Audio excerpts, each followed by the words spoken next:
Alright, so in this video here I'm going to show you how to replace this chrome, I guess you could say weather strip piece here. Only tools you'll need is your key fob to roll the window down and a T20 bit. So if you open the door here and you go right about here, you'll have a T20 here. And if you go to the inside of the door, back behind here, you'll have another T20 over here, which I've already got mine removed. That's what they look like, just little short screws. So I'd remove those. I rolled down the window. What I did here, I just kind of went from the inside of it and just kind of pried upwards on it, gently on it, and it just pulls right on out. And if you get your new one here, it only goes in one way. So you want to match up the weather strip of it.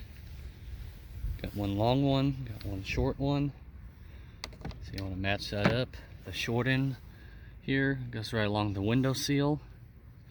You'll need two hands for this one here. Get it lined up into place. And all you just have to do is push down on it. Alright, so what I ended up doing is taking a little microfiber towel, clean off the dirt over here.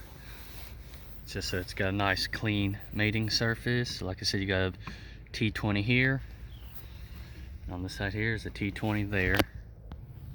Alright, like I said, when you get it back on, just make sure you got the lip on the inside of it. Basically where it just kind of hugs on the actual the door panel.